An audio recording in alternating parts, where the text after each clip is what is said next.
আমাদের প্রাণবাবু সে লেখাপড়ায় খুব বেশি মনোযোগী।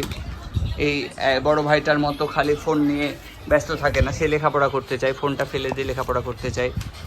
আমরা কিছু লিখতে গেলে, আমরা যখন আমাদের স্ক্রিপ্টগুলো লিখি, আমরা যখন ভয়েস ওভার দিই, সে সাথে সাথে এগুলো এসে স্ক্রিপ্টগুলো নিয়ে দেখেন প্রচণ্ড কিন্তু মনোযোগ দিয়ে সে স্ক্রিপ্টগুলো পড়ছে, এমন একটা অবস্থা।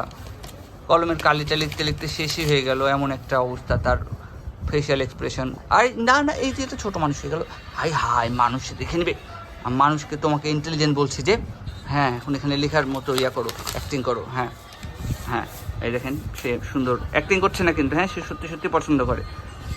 হ্যাঁ নেন, অনেক লেখাপড়া করে প্রাণবাবু।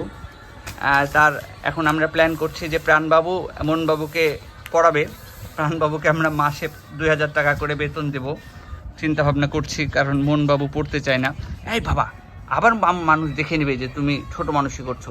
পড়ো পড়ো পড়ো, পড়ার মতো করো, পড়ার মতো করো তাড়াতাড়ি। হ্যাঁ, মুখে কলম দিলে তো ছোট মানুষ মনে করে নেবে। তুমি পড়ার মতো করো, যেগুলো তুমি লিখলা এরকম করো। হ্যাঁ, বড় মানুষের মতো করো। তো প্রাণবাবুর জন্য সবাই দোয়া করবেন। এই পেপার, পেন, তারপরে বই, এগুলোর প্রতি তার অনেক বেশি আকর্ষণ, এগুলো তার অনেক বেশি ভালো লাগে। এই ইন্টারেস্টটা যেন বজায় থাকে, সে যেন মেধাবী একজন মানুষ হয়ে গড়ে উঠতে পারে, মানুষের মতো মানুষ হয়ে গড়ে উঠতে পারে, সুশিক্ষায় শিক্ষিত হতে পারে। না বাবা, না না না না না বাবা, না না, থাক থাক থাক থাক। আজকে প্রাণবাবুর যেটা করেছে সেটা একেবারে আমরা অ্যাস্টনিষ্ট হয়ে গেছি।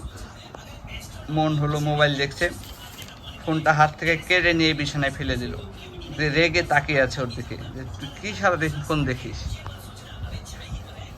পেনটা নিও না বাবা। সবাই প্রাণবাবুর জন্য দোয়া করবেন, এভাবেই সে যেন বড় হয়েও লেখাপড়ার প্রতি মনোযোগী থাকে, খাতা কলমের প্রতি আকর্ষণ থাকে। আমাদের